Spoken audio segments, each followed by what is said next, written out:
Olá, alunos e alunas, estudantes de Química. Sejam todos muito bem-vindos a mais uma videoaula com seu professor Heber Barbosa. Hoje iremos estudar funções inorgânicas. Na verdade, nós faremos uma introdução ao tema funções inorgânicas. E nesta introdução, iremos estudar as definições para ácidos, bases, sais e óxidos. Essas definições de ácidos, bases, sais e óxidos estão baseadas no seguinte princípio. Primeiro, vamos organizar os compostos químicos em grupos. Ácidos, bases, sais e óxidos. Grupos de compostos químicos. Porém, quais serão os critérios para organizar esses compostos em grupos? Então, primeiro critério, constituições, ou seja, suas semelhanças estruturais. Isso quer dizer que os compostos químicos, eles, logicamente, têm suas diferenças. Todavia, mesmo existindo diferenças entre os compostos químicos, alguns deles guardam semelhanças em suas estruturas. Então, quando você observa a fórmula de vários compostos químicos, é possível encontrar semelhanças nas estruturas desses compostos. E essas semelhanças estruturais permitirão com que um certo conjunto de compostos químicos sejam agrupados, sejam classificados como pertencentes a uma só função. Então, a primeira forma de organizar os compostos químicos em grupos de compostos é observar vários compostos diferentes, mas esses compostos guardam entre si certas semelhanças em sua estrutura. Todavia, não é este o principal argumento para organizar os compostos químicos em grupos. Não é esse o principal argumento para caracterizar os compostos químicos dentro de funções químicas. O maior critério é o estudo das interações com a água. E esse estudo das interações das substâncias com a água é um estudo fundamentado nas teorias de Arrhenius. Isso quer dizer, estudante, que diante de você nessa tela eu tenho duas possibilidades utilizadas para organizar as substâncias em grupos de substâncias. Primeira, observando semelhanças nas estruturas das substâncias. E a segunda e principal, eu vou separar os compostos químicos dependendo da maneira como aqueles compostos interagem com a água. E essa é a proposta de Arrhenius que vamos estudar nesse momento. Sendo assim, temos aqui o título principal, o tema principal de nossa videoaula: grupos de compostos químicos em função da presença dos íons em meio aquoso, ou seja, o principal fundamento para classificar as substâncias em ácidos, em bases, em sais, é a maneira como esses compostos interagem com a água. E essa interação com a água proporciona presença de íons. De acordo com os íons presentes em meio aquoso, nós iremos então classificar os diversos compostos químicos dentro das funções químicas, dentro das funções inorgânicas. Na verdade, o estudo que faremos agora está baseado nas pesquisas de Arrhenius, um químico sueco. Arrhenius, ele foi o primeiro cientista a realizar estudos associados à formação de íons. Foi o primeiro cientista a estudar a presença de íons em meio aquoso e ele percebeu que substâncias diferentes podem, em meio aquoso, apresentar íons diferentes. E ele utilizou esse critério para classificar substâncias, por exemplo, como ácidos, como bases. O que veremos agora é um aprofundamento acerca dessa temática lançada por Arrhenius. Para compreender a teoria de Arrhenius acerca dos ácidos, das bases, observe os dois próximos fenômenos em meio aquoso. Então, na sequência de imagens, os fenômenos que você vai observar estão acontecendo em meio aquoso. Aqui nós temos moléculas de HCl. Esse aqui, você sabe, significa em meio aquoso. Então, Arrhenius, ele observou o comportamento das moléculas em meio aquoso. Como assim, professor Weber, o comportamento das moléculas? Vejamos. Observe que a molécula está originando íons. O HCl se converte em H+Cl-. Essa animação que você observou agora é aquilo que Arrhenius chama de comportamento em meio aquoso. Então observe que nesse comportamento nós temos a presença do íon H+. A presença do íon H+ caracteriza compostos como ácidos. E isso de acordo com Arrhenius. Segundo Arrhenius, ácidos são compostos que, em meio aquoso, o único cátion presente na solução é o H+. Então, você tem uma substância e dissolve a substância em água. Então, a substância apresenta um certo comportamento em água e, resultante desse comportamento da substância em água, você percebe que o único cátion presente é H+. Isso caracteriza aquela substância, segundo Arrhenius, como ácido. Mas vejamos uma segunda possibilidade. Lembrando que nesse momento estamos tentando entender a expressão comportamento em meio aquoso.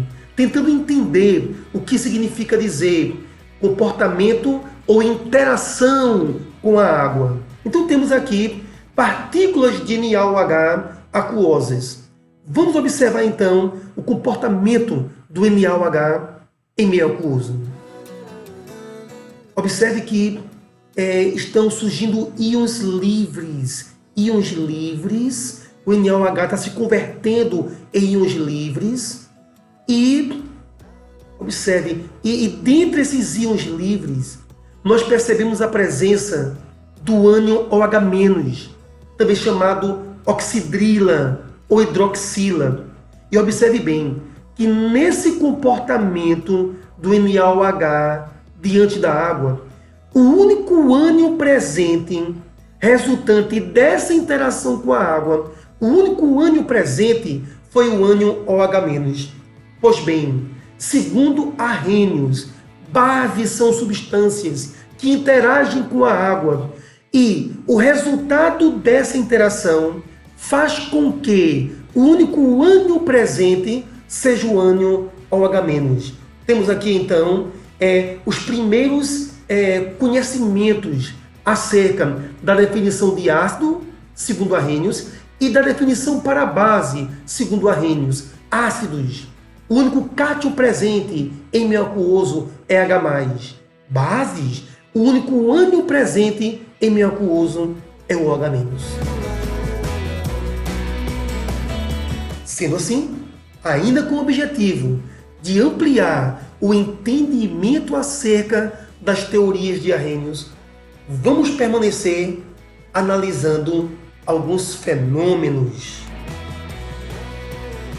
No próximo fenômeno, você encontra aqui partículas de KCl em meio aquoso.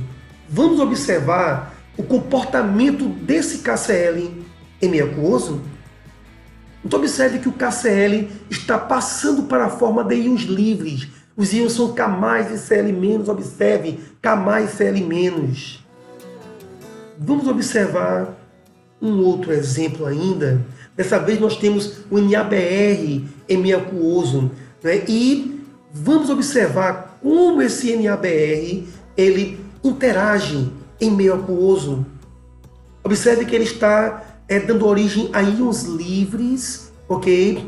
Os íons estão sendo liberados em Na mais Br-. O que você percebe aqui é que nas duas situações, cátions diferentes de H+, foram produzidos. E, ao mesmo tempo em que cátions que não são H+, estão livres em meio aquoso, observe que ânions diferentes de OH- estão presentes em meio aquoso. Inclusive, quando eu falei cátions foram produzidos, essa minha colocação não foi correta, porque o KCl é composto iônico. Ele já tem íons em sua estrutura. O que aconteceu aqui é que os íons foram liberados, ficaram livres em meio aquoso. Então observe que nessa proposta nós tínhamos duas substâncias que sofreram interações em meio aquoso.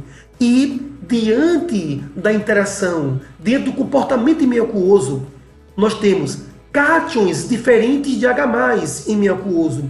E ao mesmo tempo, temos ânions diferentes de OH- em meio aquoso. Isso caracteriza sais.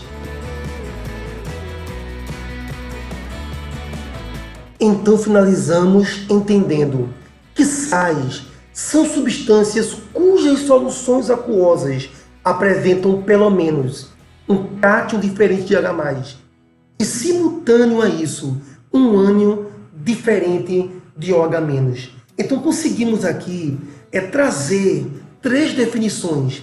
Ácidos, em meio aquoso, o único cátion é H+. Bases, em meio aquoso, o único ânion disponível é OH-. Todavia, sais são substâncias que em meio aquoso apresentam pelo menos um cátion que não seja H+. Inclusive, entenda, aluno, aqui nesse meio aquoso poderiam existir sim cátions H+. Todavia, se a substância origina em meio aquoso cátion H+ e outro cátion diferente de H+, aquela substância não será classificada como ácido.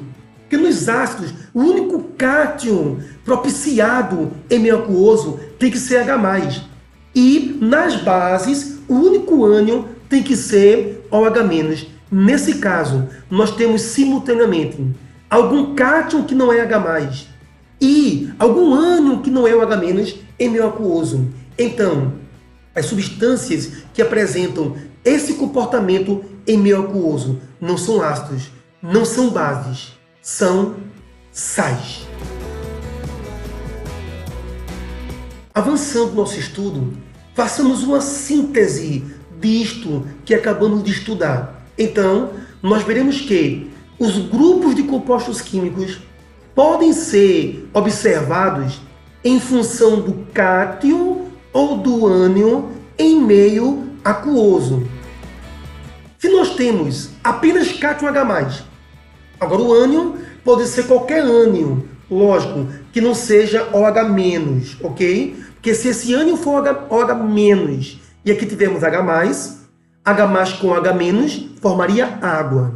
Então, voltando, nós temos apenas cátion H+, e qualquer ânion presente no sistema. Isto vai caracterizar ácidos. Todavia, se o único ânion presente for OH- e diversos cátions possíveis tivermos em solução, mas o único ânion presente é OH-, a substância que gerou esse comportamento em meio aquoso será chamada então de base. Uma substância que tem em meio aquoso cátion diferente de H+, e ao mesmo tempo a substância em meio aquoso ela proporciona a presença de ânion diferente de OH-.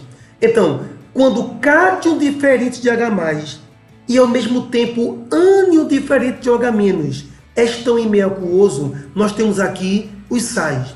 Essas são as 3 funções químicas que nós estudamos inicialmente. Todavia, há uma 4ª função química, há um 4º grupo de compostos que vamos definir. São os óxidos.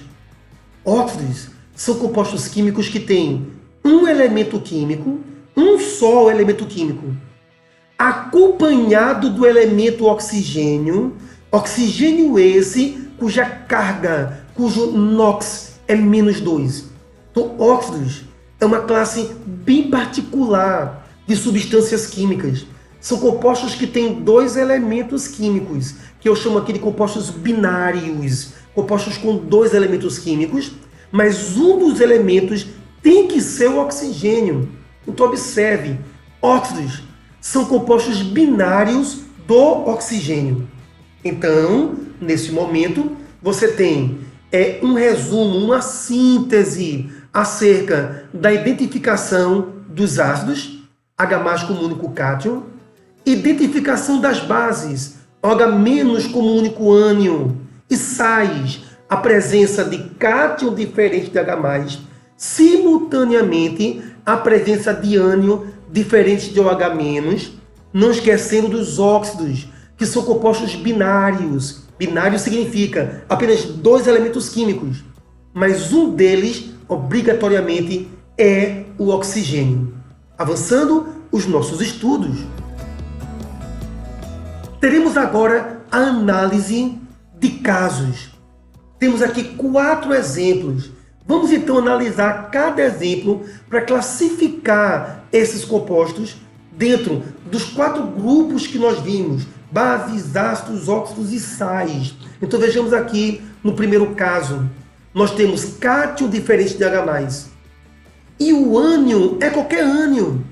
Perceba que é um ânion qualquer que não é o H-, ok? Eu reforço o aluno, porque se o cátion é H+, e o ânion for OH-, H+ ou H- e H2O é água, ok? Então, esse cátion diferente de H+, acompanhado de um ânion qualquer, caracteriza essa substância como ácido.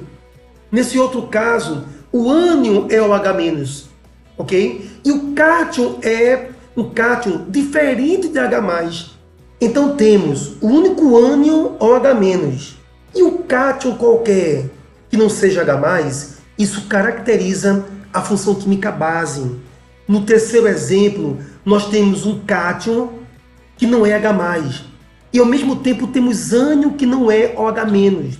Estamos aqui caracterizando o sal. Ora, os óxidos, há uma tendência do aluno confundir com sais. Por que eu já percebi essa tendência em sala? Porque o aluno está percebendo que o cátion não é H+. O aluno está percebendo que o ânion não é o H-. Então eu percebo nas minhas aulas que alguns alunos de início têm tendência de confundir esse composto com sal. E por que não é sal, professor Eber? Porque, em particular, aqui nós temos um elemento químico, um só elemento, acompanhado do oxigênio. Isso aqui é uma substância binária. Como assim binária? Uma substância que tem só 2 elementos, mas o segundo elemento é o oxigênio. Então esse composto químico aqui é óxido. Ou seja, professor, mas NaCl é uma substância binária, só tem 2 elementos químicos. Sim, aluno, mas o segundo elemento não é oxigênio. Porque para uma substância que tem 2 elementos químicos ser um óxido, é preciso que o segundo elemento seja oxigênio. Então temos aqui óxido. Essa imagem é importante para a compreensão deste tema. Mas vejamos novos exemplos. Primeiro, HNO3. Esse H é o H+, é o cátion. E perceba que o ânion é um ânion qualquer. Poderíamos ter vários ânions presentes aqui, que não fosse OH-. Então, cátion H+. O único cátion é H+. Então aqui nós temos ácido. Nesse outro exemplo, observe, o único ânion é OH-. O ânion OH-, acompanhado de um cátion qualquer. Isso é uma base. Nesse terceiro exemplo, nós temos um cátion qualquer, ele não é H+, um ânion qualquer que seja diferente de OH-. Quando na estrutura aparece algum cátion que não seja H+, e algum ânion que não seja OH-, simultaneamente, aqui nós temos sal. Lembrando, aqui o cátion não é H+, nem o ânion é OH-. Seria então o sal? Não, porque aqui está caindo em uma particularidade. Nós temos um elemento químico e o segundo elemento da estrutura é o oxigênio. Nós só temos 2 elementos químicos e o segundo é o oxigênio. É o composto binário do oxigênio. Aqui nós temos o composto pertencente ao grupo dos óxidos. Sendo assim, estudante, eu espero que essa análise de exemplos, essa análise de casos, tenha te ajudado a perceber como diferenciar os 4 grupos de compostos que estamos estudando nesta videoaula. Todavia, vamos focar o caso particular da água. Anteriormente, eu já conversei com vocês que a água tem cátion H+, combinado com ânion OH-. Isso mesmo, H+OH- é uma outra forma de se referir à água. Tudo bem, eu sei que o comum é escrever H2O, mas esse H2O também é H+ combinado com OH-. Todavia, esta é a escrita oficial para a água. Sendo essa a escrita oficial para a água, vamos classificar a água dentro de um dos 4 grupos de compostos que nós definimos. Então observem, aqui nós temos um só elemento químico acompanhado de um segundo elemento que é o oxigênio. Quando nós temos um elemento químico acompanhado de oxigênio, composto binário do oxigênio, nós temos óxido. A água é um óxido. Ainda vejamos um detalhe importante: caráter anfótero da água. Mas, professor Heber Barbosa, o que significa a expressão anfótero? Anfótero, estudante, é aquela substância química que pode apresentar comportamento de ácido e de base, dependendo do ambiente em que a substância encontra. Então, o caráter anfótero está associado à possibilidade que a substância tem de se comportar como ácido ou se comportar como base em função do ambiente em que se encontra. Sendo assim, vamos observar o caso da água. Então temos aqui um recipiente com moléculas de água. E você sabe que a água tem em sua estrutura H+ e OH-. Você lembra ainda que H+ caracteriza a acidez do ambiente. Você sabe também que OH- caracteriza a basicidade. Então observe, estudante, que a água tanto pode caracterizar a acidez como caracterizar a basicidade em função da presença de H+ e simultaneamente de OH-. Isso faz com que a água tenha caráter anfótero. A água tanto pode dar origem ao íon H+, que caracteriza a acidez, como a água pode originar o íon OH-, que caracteriza a basicidade. E isso é traduzido pela expressão anfótero. Em síntese, água pode dar origem a H+, água pode produzir OH-. E essa equação está externando o sentido do caráter anfótero da água. Lembrando que nas minhas próximas videoaulas sobre ácidos, bases, sais e óxidos, o caráter anfótero não será valorizado, não será aprofundado. Mas, futuramente, entraremos em um outro tema que fala sobre conceitos modernos de ácidos e bases. E lá no estudo dos conceitos modernos de ácido e base, esse conhecimento sobre o caráter fótero da água voltará com mais força. Chegando ao final de nossa videoaula. Estudante, foi um prazer enorme ter a sua presença assistindo esta videoaula. Lembrando que essa videoaula ela entra como sala de aula invertida. Ou seja, você assiste a videoaula, anota a teoria no caderno. Na próxima semana, esta aula acontecerá em sala de aula física presencial. E você não estará copiando o assunto que eu estarei comentando no quadro. Ao contrário, ao invés de copiar, você estará interagindo, participando, contribuindo, perguntando, participando da aula. Este é o fundamento da sala de aula invertida. E esses são os princípios que eu trago para o ensino de Química. Foi um prazer estar com vocês. Até o próximo vídeo.